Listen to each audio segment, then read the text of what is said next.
ጤና ይስጥልን ቤተሰቦች እንዴት አላችሁ? በሞስኮ አንድ ጀነራል ህይወታቸውን አጥተዋል። ህይወታቸውን ያጡበት ምክንያት ደግሞ የሩሲያው ጀነራል በመኪና ውስጥ በተጠመደ ቦምብ ወይም ደግሞ ኤክስፕሎሲቭ እንደሆነ ተነግሯል። ይህ ደግሞ የዩክሬን ፖለቲከኞች ወይም ደግሞ የዩክሬን የደህንነት ኃይሎች ወይም የስለላ ድርጅቶች ይኖሩበታል ተብሎ እየተገመተ ይገኛል። ሞስኮ በጉዳዩ ላይ ዘርዘር ያለ ማብራሪያ መስጠት አልቻለችም። በመኪና ውስጥ በተጠመደው ቦምብ እንግዲህ ጀነራሉ ህይወታቸውን አጥተዋል።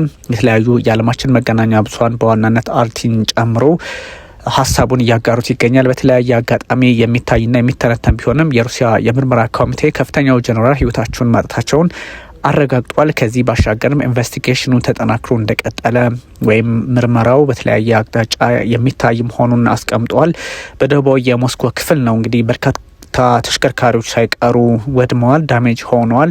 አሽከርካሪም እንደዚሁ ህይወቱን ባያጣም ጉዳት ደርሶበታል። ግን ሌተናል ጀነራል ፋኒል ሳርቫሮቭ ይባላሉ። እሳቸው እንግዲህ የኦፕሬሽናል ስልጠና መሪ በመከላከያ ሚኒስቴር ውስጥ ሆነው ያገለግሉ ነበርና እሳቸው ህይወታቸውን ያጡበትን አጋጣሚ መመልከት ተችሏል። ና በተለያየ ሁኔታ ውስጥ ያለው የፖለቲካ አውድ በሩሲያና በዩክሬን መካከል እጅግ አስቸጋሪ እንደሆነ ይጠቁማል። ና ምንድን ነው የሚለውን ብዙዎች በተለያየ አቅጣጫ እየተመለከቱት ይገኛል። ግን የሌተናንት ጀነራል ፋኒል ሳርቫሮቭ ህይወት ማጣት በጣም እጅግ አስቸጋሪ ሁኔታዎችን በዩክሬን ፖለቲካ በሩሲያ ፖለቲካ ላይ ሊፈጥር እንደሚችል ተነግሯል። የግድያ ሁኔታ ምንድን ነው፣ በምን ሁኔታ ነው ህይወቱን ያጣ የሚለውን የደህንነት ኃይሎች አሁንም በማጣራት ላይ ይገኛሉ። ከዛም ውጭ ደግሞ የዩክሬን የኢንቴሊጀንስ አገልግሎት በጉዳዩ ላይ እጅ ሊኖርበት እንደሚችል በጥርጣሬ መልክም ቢሆን ሞስኮ እያስቀመጠች ይገኛል።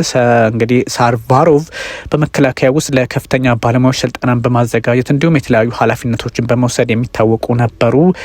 በእርግጥ አሁን ያለው የፖለቲካ አውድና ስርዓት ወደ ሌላ አቅጣጫ ሊወስዳቸው እንደሚችል እየተነገረ ነው። ለምንና በምን ሁኔታ እንዴት አይነት አጋጣሚ ተጠቅሞ የሚለውም በበርካቶች ዘንድ በጥያቄ መልክ እየተነሳ ቢገኝም ያለው የፖለቲካ አውድና ስርዓት አሁን ትንሽ ለውጥ እንዳለ የሚጠቁም ሆኖ ተመዝግቧል። የአሜሪካ ፖለቲከኞች በጉዳዩ ላይ የሚሰጡት አስተያየትም ተጠባቂ ሆኗል። ከዛ ውጭም ደግሞ ራሳቸው ፕሬዚዳንት ቭላድሚር ፑቲን የሚሰጡት ሀሳብ በጣም ተጠባቂ ሆኗልና አንዳንድ ሁኔታዎችን ስትመለከቷቸው ትንሽ የአስቸጋሪ የፖለቲካ ግንዛቤ ዓለም ላይ እንዲፈጠር ያደረገ ነው። የሩሲያ ጀነራል እንግዲህ በዚህ ልክ ህይወታቸውን ማጣታቸው ወይም ደግሞ አሳስኔት መደረጋቸው የሚሰጠው ትርጓሜ ይሄን ነው። እንግዲህ a bomb has killed a senior general staff member, officials have confirmed የሚል መረጃ በራሳቸው በአርቲ በኩል ወጥቷል እና ይሄኛው እንግዲህ ካር ቦምብ ውስጥ የተጠመደ ነው ማለት ነው። ሲኒየር ጀነራል ስታፍ ሜምበር ናቸው እና እሳቸው እንግዲህ ህይወታቸውን ማጣታቸው በተለያየ አቅጣጫ የአገሪቱን ፖለቲካ የአገሪቱ ያለችበትን የደህንነት ስጋትን በግልጽ ቀምጥ ሆኖ ተመዝግቧል። ከዚህ በፊት ኢጎር የተሰኙ ወይም ደግሞ ኢጎር ክሪሎቭ የተሰኙ ሌተናንት ጀነራል እንትን ውስጥ ሆነው ህይወታቸውን ማጣታቸው ይታወቃል። በስኩተር ላይ በተጠመደ ኤክስፕሎሲቭ ህይወታቸውን ማጣታቸው ይታወቃል። ይህ ሰው በጣም የሩሲያ የኒውክሌር ኬሚካል ኤንድ ባዮሎጂካል ዲፌንስ ፎርስስ ኃላፊ ነበሩና ኢንቨስቲጌተርስ እንግዲህ ዩክሬንን ተጠያቂ አድርገዋት ነበረ። ዩክሬን በጉዳዩ ላይ እንዳለችበት ነበር ሲነገር የነበረው። ሳርቫሮቭ በብዙ መንገድ ኬረሩ ኦፊሰርነት በኮምባት ወይም ደግሞ በጦር ሜዳ ላይ የተለያዩ ኤክስፔሪንሶች ያሉት ነው።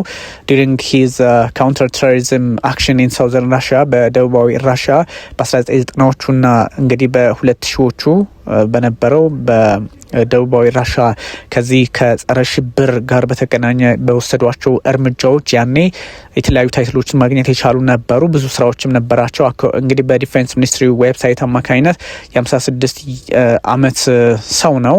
በእርግጥ ፎቶን ስትመለከቱት ወጣት ነው የሚመስለውና በ2016 ነበረ ይሄን ዲፓርትመንት responsible for training senior officers, the staff exercise and other events ያ ማለት ቀደም ሲል በነገርኳችሁ የኦፕሬሽን ትሬኒንጉን እሱን በመምራት ኃላፊነት የተሰጣቸው በ2016 እንደነበር የሚታወስ ነው። እንግዲህ ከዚህ በፊትም በሱሪያ እንግዲህ የነበረው ሩሲያ የወታደራዊ እንቅስቃሴ ውስጥም አብረው እየሰሩ ናቸውና ብዙዎች በተለያየ አቅጣጫ እየተመለከቱት ይገኛል። ግን አሁን ደግሞ ባለው የፖለቲካ ስሪትም ሆነ አውድ ትንሽ አስቸጋሪ ሊያደርግባቸው እንደሚችል እየተነገረ ነው። ከጥቃቱ ጀርባማ ሊኖር ይችላል በምን መንገድ የሚለውም አሁን ብዙ ሀሳቦች እየወጡ ይገኛል። ኢንቨስቲጌሽን ቀጥሏል። ግን አሁን ግልጽ የሆኑ መረጃዎች ዜና እስከተጠናቀረበት ሰዓት ድረስ እየወጣ አይደለም።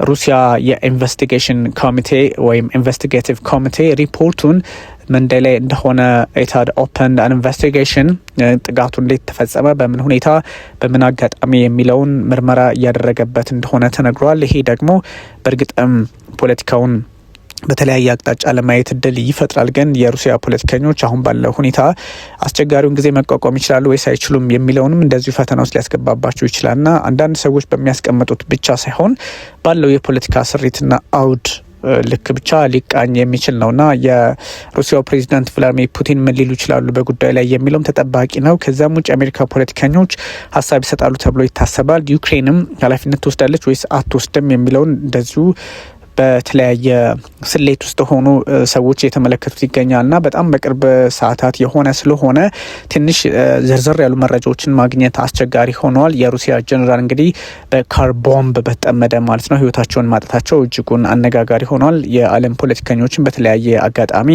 እየተመለከቱት ያለ ነውና እንግዲህ 56 ዓመቱ ነው። በተለያዩ አውዶች በደቡባዊ ሞስኮ በነበረው ይሄ የጸረ ሽብር ድርጊትን በመቃወምና ከጸረ ሽብር ጋር በተገናኘ የተለያዩ ጥቃቶችን ለሚፈጽሙ ኃይላት ምላሽ በመስጠት የሚታወቅ በሶሪያ እንደዚሁም ደግሞ በወታደራዊ እንቅስቃሴ ላይ ዲፕሎይ ስታደርግ ራሽያ ትልቅ ሚና የነበረው ሰው ነው እና አፍተር ኦል እንግዲህ ህይወቱን ያጣበት መንገድ እየተመረመረ ቢሆንም ብዙዎቹ በተለያየ አጋጣሚ እያዩት ይገኛል። እንግዲህ እንደዚህ አይነቶቹ የተለመደ ነው ለማለት የሚያስደፍርበት ጊዜ ተደርሷልና በቅርቡ እንኳን የዩክሬን ፖለቲከኞች እንግዲህ በእነሱ ፕሎት አማካኝነት ወይም ደግሞ ዩክሬናውያን የዩክሬን ፖለቲከኞች ዘለንስኪ በሚያደርጉት ፕሎት አማካኝነት ህይወታቸውን ያጡ ሰዎች ቁጥር እየጨመረ መጥቷል። በተለይም ትልልቅ ጀነራሎች ህይወታቸውን የሚያጡበት መንገድ ከዛ አንጻር ሊታይ ይችላል። በእርግጥ ፕሬዚዳንት ቭላድሚር ፑቲንም እንግዲህ ጉዳዩን የሚያዩበት መንገድ ታይቶ ከዛ ጉዳዩ ሲጣራ በዚህ ሰው የህይወት ማለፍ ላይ ተጠያቂው ማን ነው፣ በምን ሁኔታ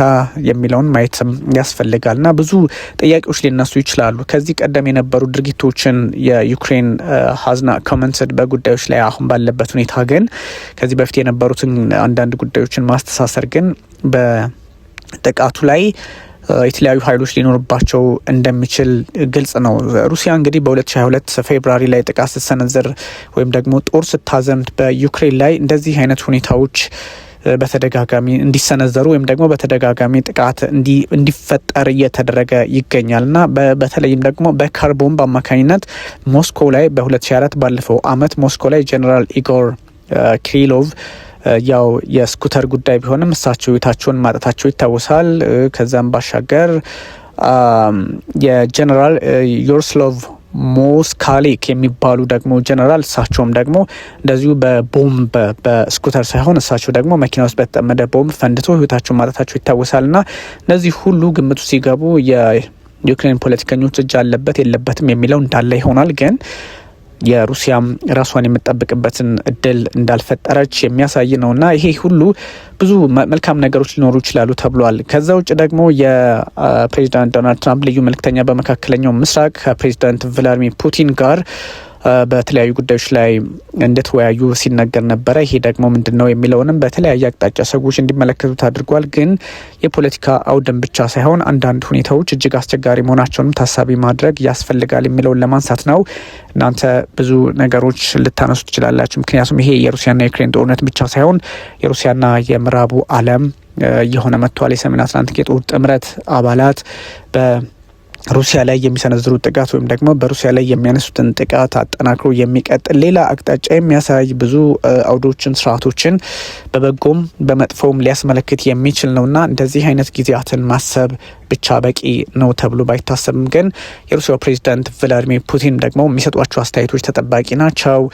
ይሄኛው ጥቃቱ የጀነራሉ ህይወት ማለፍ ምክንያቱም ጀነራሉ ህይወቱ አለፈ ማለት ዩክሬን የትም ቦታ ገብታ ጥቃት መሰንዘር እንደምትችል ወይም ደግሞ እነዚህ በዩክሬን የኢንተለጀንስ ሰርቪስ የትም ቦታ ገብተው ሞስኮ ነው እንግዲህ ህይወታቸውን ያጡት። ለዛውም ከሞስኮ ከመሆኑን ባሻገር ደግሞ እንደምታውቁት ጀነራል ናቸው ህይወታቸውን ያጡትና ስለዚህ ጥያቄ ሊነሳባቸው ይችላል። ሰው ቆም ብሎ ማሰብ እንደሚያስፈልጋቸው ለፕሬዚዳንት ቭላድሚር ፑቲንም የቤት ስራ የሰጠ ወይም ጥያቄውን ያበረታ እንደሆነ ለመገመት አያዳግትም። አንዳንድ ሰዎች በሚያነሱት ልክ አንዳንድ ሰዎች ቀለል አድርገው በሚመለከቱት ሳይሆን እጅግ አስቸጋሪ ጊዜያትን ራሽያም እያሳለፈች እንደሆነ የሚጠቁም ነው። ስለዚህ ጀነራሉ አሁን ህይወታቸውን አጡ አላጡ የሚለውን ብቻ ሳይሆን ከዚህ ቀደም የነበሩ ጊዜያትን እንዴት ነበር ራሽያ ያሳለፈችው የሚለውን ታሳቢ ማድረግ እንደዚህ ደግሞ ከሰሜን አትላንቲክ የጦር ጥምረት ወይም ኔቶ ኖርዝ አትላንቲክ ትሪቲ ኦርጋናይዜሽን ጋር ያለው ግንኙነት ምን መሆን አለበት የሚለውንም መቋጨት ያስፈልጋል። አንድ ዩክሬን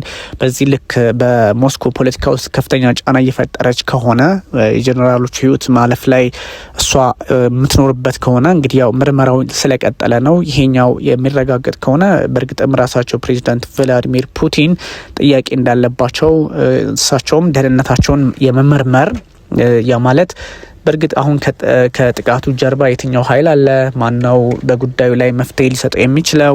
በምን ሁኔታ ነው ችግሩ የተፈጠረው? የሚሉ ጉዳዮች መታየት አለባቸው። ያም ሆኖ ግን ያለው አንዳንድ ሁኔታዎች ከዛ አንጻር አብረው እየታዩ ነው ያለውና ራሳቸው ፕሬዚዳንት ቭላዲሚር ፑቲን የሚሰጧቸው ሀሳቦችን ብቻ በቂ እንዳልሆኑ ይጠቁማል። የጀነራሉ ህይወት ማጣት እንግዲህ በተለያየ አቅጣጫ በዚህ ልክ የሚመነዘር በዚህ ልክ የሚታይ ሊሆን ቢችልም አንዳንድ ሰዎች በሚያነሱት ልክ እየተሰደቡ፣ አንዳንድ ሰዎች በሚያነሱት ልክ ጫናቸውን በተለየ አቅጣጫ እየታየን ብቻ ሳይሆን ይሄ 1 2 3 ተብሎ ተመንዝረው የሚቀመጡ የፖለቲካ መንገዶችን መፍትሄ ማሰጠትም ላይ ትኩረት ሊያደርግ ይችላልና በጣም የሆኑ ዘርዘር ያሉ መረጃዎች እስከሚወጡ ድረስ የሚጠበቁ ሀሳቦች ሊኖሩ ቢችሉም የዓለም የፖለቲካ ስርዓትና አውድ በሩሲያ ዩክሬን ጦርነት የተለየ አቅጣጫና መልክ እየያዘ በመምጣቱ ሁኔታውን ታሳቢ ማድረግ የሚያስፈልግ ነው እና ሁሉም ነገር በሆነ ጊዜ የሚታወቅን ብቻ ሳይሆን የአሜሪካ ፖለቲከኞች የሰሜን አትላንቲክ የጦር ጥምረት አባላት በተለየ መንገድ ይህን ጉዳይ የሚይዙበት መንገድ ዩክሬን በዚህ ጉዳይ ላይ አለችበት ወይስ የለችበትም የሚለውን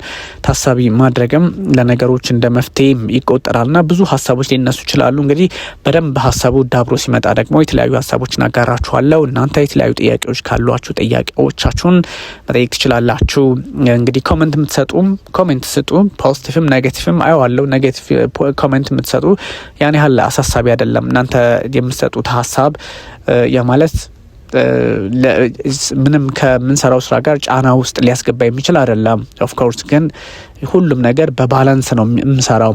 ፕሮፌሽናል እኔ የሜንስትሪም ባህሪ ነው ያለኝ። ሜንስትሪም እንግዲህ የሜንስትሪም ባህሪ ነው እንጂ ዩቲዩብ እንታይ ምናምን ማድረገው ነገር አይደለም። ስለዚህ ዩ ሃቭ ቱ አንዳንድ ጉዳዮችን ስለደገፋችሁ ወይም ደግሞ ምናምን ከሱ አንጻር አትመልከቱት። ለምሳሌ የራሽያ ደጋፊ ሁሌ ስለ ራሽያ ጥሩ ጥሩ ነገር ይፈልጋል። የሰው ባህሪ ነው።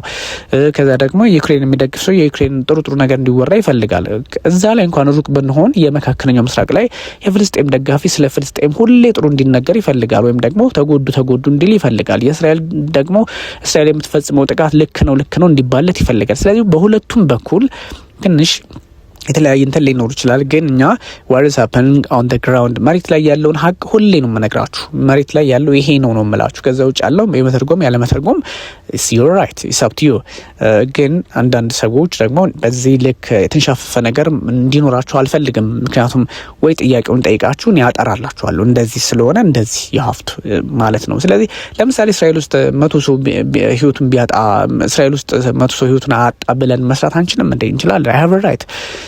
እናንተም ትፈልጉታላችሁ እኮ መረጃውን። ከዛ ደግሞ ፍልስጤም ውስጥ 100 ሰው ህይወቱን አጣ ሲባል ደግሞ በዛ ፍልስጤም ውስጥ በእስራኤል አማካኝነት ይህን ያህል ሰው ሞተ ተብሎ ይጻፋል። so that is news እና መሬት ላይ ያለውን ነው እንጂ አንዳንድ ፐርስፔክቲቮችን ኦፍ ኮርስ አስቀምጥላችኋለሁ። ግን እናንተ በምታስቡት በመፈለገው ሳይሆን ጉዳዩ ወርዝ ባረገበት መንገድ ጉዳዩ መሬት ላይ ያለው ሀቅ ምንድነው ከሚለው አንጻር ነው ብዙ ጊዜ የምሰራውና ኤኒዌይ እሱን ለማለት ፈልጌ ነው። ውድ ተመልካቾቻችን አሁንም ላይክ፣ ሰብስክራይብ፣ ሼር ማድረጉን ቀጥሉ። ሁላችሁንም ማከብራችኋለሁ። አመሰግናለሁ።